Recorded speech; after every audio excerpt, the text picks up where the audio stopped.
دیکھو آپ محلے کے بڑے تھے, آپ بڑے سیاستدان تھے, آپ صدر بھی آپ تھے, وزیر اعظم بھی آپ تھے, سارے اختیارات آپ کے پاس تھے, لیکن آپ کو ایک برائی کی عادت پڑ گئی سٹا لگانے کی.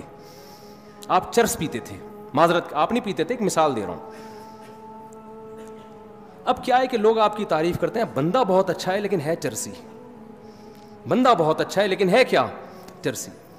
اب آپ کے پاس ایک آپشن ہے, یا تو چرس چھوڑ دو, یہ چھوٹ نہیں رہی آپ سے, تو پھر آپ کیا کرو گے, چرس کی پیکنگ اچھی کر دو گے آپ, اور چرس کا نام چینج کر کے اینٹی ڈپریشن ٹیبلٹ. کیا خیال ہے؟ اس پہ برائی کا لیبل آپ کیا کر دو گے, ہٹا دو گے, تاکہ لوگ مجھے چرسی چرسی نہ کہیں, مجھے مہذب کہیں. اور پھر آپ کا مقام اتنا بڑا ہوگا کہ تھوڑے دنوں میں جو چرس نہیں پیتا ہوگا لوگ اس کو دقیانوس, پینڈو, جاہل سمجھیں گے. چرسیوں کی معاشرے میں کیا ہوگی, عزت. پھر اگر کوئی آپ کے گھر میں رشتہ لے کر آئے گا, آپ کہتے ہیں بھائی پیتا ہے کہ نہیں پیتا, وہ کہے گا نہیں پیتا, دقیانوس, بیکورڈ, دفعہ یہاں سے. خدا کی قسم یہی کیا گورے نے ہمارے ساتھ. جو لڑکیاں پردہ کرتی ہیں, اسکارف لیتی ہیں, حجاب کرتی ہیں, گھروں میں رہتی ہیں, بھائی کا احترام, باپ کا احترام, ماں کا احترام, کسی غیر مرد کی طرف نظر نہیں اٹھانا, جب نکاح کا موقع آیا ابا سے پوچھا, ابا نے کہا ہاں بھائی ٹھیک ہے, عزت کے ساتھ رخصت کر دی, شوہر کے ساتھ وفا کر رہی ہے. پھر میاں بھی بڑا اچھا ماشاءاللہ, وہ بھی نہ کسی خاتون کو نگاہ بھر کے دیکھتا ہے, نہ ٹکٹکی باندھ کے دیکھتا ہے, اسے پتہ ہے جی میرے گھر میں میری بیگم آ گئی, بہت اچھا. اور جناب خود بھی بڑا نمازی, پرہیزگار, حاجی, دفتروں میں جاتا ہے, ٹائم پہ جاتا ہے, ٹائم سے واپس آتا ہے, ایمانداری کے ساتھ جاب کر رہا ہے, لوگوں کی خدمت کر رہا ہے. تو ہونا یہ چاہیے تھا بھائی زبردست انسان ہے, لیکن اس کو لبرل لوگ, پڑھے لکھے لوگ کیا کہیں گے, ایک نمبر کا کیا ہے, دقیانوس. گرل فرینڈ بوائے فرینڈ رکھ رہے ہیں لوگ, لڑکیوں سے دوستیاں ہو رہی ہیں, یونیورسٹیوں میں کو ایجوکیشن سسٹم ہے, فیمیل ٹیچر پڑھا رہی ہے اور لڑکے پڑھ رہے ہیں. اس کو ماڈرنزم سمجھا جاتا ہے, اس کو سمجھاتے ہیں اچھا معاشرہ ہے جہاں عورت کی عزت ہو رہی ہے. سمجھ میں آ رہی ہے بات؟ برقع پہنا دیا عورت کو, او ہو یہ لوگ تو ظالم ہیں. ابے عورت کو کمبختو برقع پہنا کے مردوں کی عیاشی رکتی ہے, عورت کی نہیں رکتی. عورت جتنا بے لباس گھومے گی مزہ تو مردوں کو آئے گا, عورت کو تھوڑی آئے گا. یہ عجیب قسم کی فضول قسم کا فلسفہ ہے کہ عورت کو کپڑوں سے آزاد کرنے کو عورت کی آزادی سمجھا جا رہا ہے. عورت جتنا کپڑوں سے آزاد ہوگی مزے کس کو آئیں گے, مردوں کو آئیں گے. جتنے کپڑے پہنے گی تو مردوں کے مزے خراب ہوں گے. مردوں کی عیاشی پہ لیبل کس کا لگا دیا, عورت کی آزادی کا. یہ گورے نے آپ کے ساتھ یہ کام کیا ہے. کمال کی بات ہے, ایک مسلمان جو اپنی بیوی کے ساتھ ساری زندگی وفا کرتا ہے, انڈے, آلو, پیاز, ٹماٹر, ہرا دھنیا, ادرک. آج پرچی میں کیا کیا لکھا ہوا تھا بھائی, آپ کے پاس آئی تھی نا پرچی, مجھے تو یاد ہو گئی. ایک دن تو میں نے جمعے کے دن جو ہے نا پرچی نکالی, وہ دعاؤں کے لیے پرچی دیتے ہیں, وہ میرے گھر کے سودے کی نکل آئی. اب میں بے دھیانی پڑھوں, 1 کلو آلو, 3 کلو ٹماٹر, تو ہمارا تو سارا دن کام ہی یہی ہے.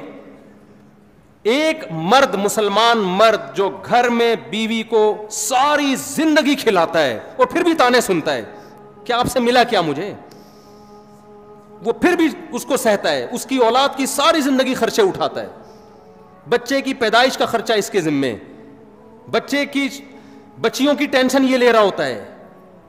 اب تو دامادوں کو بھی پال رہا ہے, صحیح ہے نا, شادی ہونے کے بعد ساری ٹینشنیں ایک مرد اٹھا رہا ہے. اس کا بیوی سے صرف یہ مطالبہ ہے کہ میری مرضی کے بغیر گھر سے باہر مت نکلو.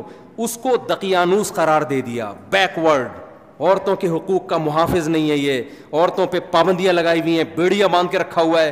اور گورا جو کمبخت اپنے خرچے پہ, شکر ہے کمبخت کا انگلش میں ترجمہ نہیں ہے, ورنہ گورے بھی کچھ بیان سنتے ہیں نا, ان کو کیا پتا کمبخت کا کیا مطلب ہے. اگر آپ سے کوئی ٹرانسلیشن کروائے تو اس کو بولے قابل احترام. ہاں, کیونکہ بعض دفعہ گورے بھی سن رہے ہوتے ہیں, رپورٹیں آئی ہیں اس طرح کی. تو گورا کمبخت ساری زندگی عورت سے مزے اڑائے گا, ساری, بالغ ہوتے ہی گرل فرینڈ پہ کوئی خرچہ ہوتا ہے, کوئی خرچہ نہیں ہوتا ان کا. یہ آپ لوگ کے وہم ہے کہ گرل فرینڈ پہ, ان کے گرل فرینڈ پہ بھی 5 روپے بھی خرچ نہیں کرتے. گرل فرینڈ برگر کھائے گی اپنے پیسوں سے, اور لڑکا برگر کھائے گا. ہمارے یہاں تو گرل فرینڈ میں آدھے ہو جاتے ہیں لوگ. وہ ایک آدمی گیا نا گرل فرینڈ کو لے کر ہوٹل پہ, کہتا ہے اللہ کے نام پہ 2 دودھ پتی دے دے. اس نے کہا کمبخت دوسری دودھ پتی کس کے لیے, اور اللہ کے نام پہ کیوں مانگ رہا ہے؟ کہہ رہے یار وہ گرل فرینڈ آئی ہوئی ہے. تو کہا کمبخت تو اتنا غریب ہے تو گرل فرینڈ کیوں رکھی ہوئی ہے تو نے؟ کہہ رہا رکھ کے غریب ہو گیا ہوں پہلے نہیں تھا, اتنا خرچہ کیا اس کے اوپر. گرل فرینڈ پہ بیوی پہ تو اس سے بھی زیادہ خرچے ہیں.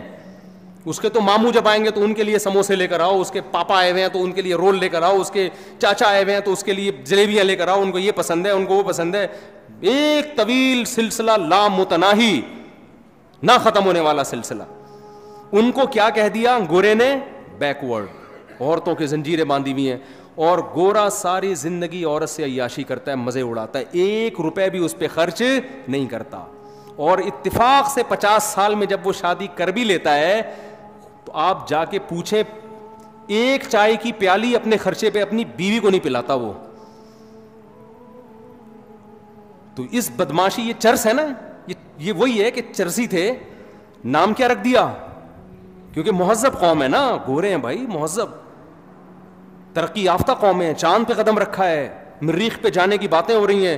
وہ کیسے یہ کہہ دیں گے کہ ہم مہذب لوگ نہیں ہیں؟ وہ کیسے مان لیں؟ تو انہوں نے کیا کیا؟ تہذیب کی ڈیفینیشن کو کیا کر دیا؟ چینج. میں سمجھا پا رہا ہوں کہ نہیں کھوپڑی میں آ رہی بات؟ انہوں نے تہذیب کی ڈیفینیشن کیا, کیونکہ یہ تانا کہ ہم ان کمبختوں کو, ہمارے جیسوں کو ہم کہیں یہ مہذب ہیں, ان کے ابا ہوتے ہیں, ان کے بیوی ہوتی ہے, ان کے ماموں ہوتے ہیں, ان کے چاچو ہوتے ہیں, ان کے سالے ہوتے ہیں, یہ مہذب ہیں. نا نا نا نا, مہذب تو ہم ہیں. ابے تم کہاں سے مہذب ہو گئے؟ تم تو شراب پیتے ہو, تم تو زنا کرتے ہو, تم تو عورت سے وفا نہیں کرتے, تم تو ابا کو اولڈ ہاؤس میں جمع کرا دیتے ہو. بڑھاپے میں تو جنت کمانے کا ٹائم ملا تھا تمہیں ان کی خدمت کرتے, تم اس وقت ابا کو اولڈ ہاؤس میں جمع کرا دیتے ہو. وہ کہتے ہیں اس سے کیا ہوتا ہے؟ اولڈ ہاؤس میں ان کی خدمت گورنمنٹ کرتی ہے, زیادہ اچھے طریقے سے پلتے ہیں وہ. اور اگر لڑکی راضی ہے تو ہم نے زنا کر لیا, تو زنا کیا ہے؟ یہ تو آپس کے ریلیشن ہے. انہوں نے تہذیب کی ڈیفینیشن کو کیا کر دیا؟ چینج.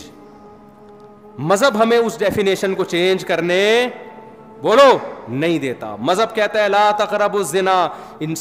2 قسمیں ہوتی ہیں, ایک جانور میں بھی ہے, کچھ جوڑے بنا کے رہتے ہیں اور کچھ گدھے گھوڑوں کی طرح رہتے ہیں. تم نے گدھے گھوڑے نہیں بننا, تم نے نکاح کر کے رہنا ہے. تو اللہ نے کیا کہا؟ پیدائش کا مقصد ہے اچھا بننا, اور اچھے کو ڈیفائن بھی اللہ نے خود کر دیا کہ اچھا وہ ہے جس کو میں اچھا کہوں گا. اللہ نے کہا سود مت کھاؤ, مزاربہ, شرکت, اجارہ کے طریقے پر پیسہ کما سکتے ہو, سود کے طریقے پر تمہیں پیسہ کمانے کی اجازت نہیں ہے. اللہ نے کہا کہ یہ تمہارا باپ ہے, اس کے سامنے تم نے اف کیا تو تم اللہ کی نظر میں برے لوگوں میں شامل ہو جاؤ گے.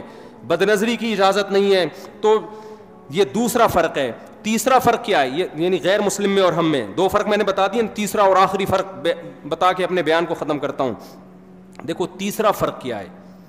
اسلام نے آپ کو رہبانیت کی اجازت نہیں دی ہے. آپ کہہ سکتے ہیں نا ہمارا ہدف جب آخرت ہے تو مفتی صاحب پھر ہم ڈاکٹر بننے کو چھوڑ دیتے ہیں, کیا خیال ہے؟ پھر ہم سائنٹسٹ بننے کی کوشش بولو نا نہیں, پھر ہم اللہ اللہ کرتے ہیں, بس بیٹھ جاتے ہیں مسجد میں مصلی ڈال کے. یہ نہیں ہے. لا رہبانیت فی الاسلام. نبی صلی اللہ علیہ وسلم کے پاس چند صحابہ آئے, انہیں ایک نے عرض کیا یا رسول اللہ میں ساری رات تہجد پڑھوں گا, کبھی آرام نہیں کروں گا. ایک نے کہا میں زندگی بھر کبھی نکاح نہیں کروں گا. ایک نے کہا میں گوشت نہیں کھاؤں گا. آپ نے کیا اس عمل کو رہبانیت قرار دیا اور فرمایا میں تو نکاح بھی کرتا ہوں, میں تو آرام بھی کرتا ہوں. مر رغب عن سنتی فلیس منی. جو میرے طریقے سے ہٹے گا وہ مجھ سے نہیں ہے. لیبل وہ اچھا لگا رہا ہے لیکن اس کو اللہ اچھا نہیں کہے. آپ کو کوئی کام کرنے سے نہیں روکا. آپ نے جو ہدف بنانا ہے نا, آخرت ہدف ہے. لیبلوکم ایکم احسن عملا, کہ اللہ دیکھنا چاہتے ہیں اچھا عمل کون کر رہا ہے. تو اچھے کی ڈیفینیشن میں یہ قطعاً نہیں ہے کہ آپ ایجوکیشن چھوڑ دو, آپ ترقی کرنا چھوڑ دو. نا نا نا نا نا. اچھے کی ڈیفینیشن میں قرآن نے بیان کیا ومن اراد الآخرہ, جو بھی کام کرو آپ اس میں نیت کیا کرو؟ آخرت.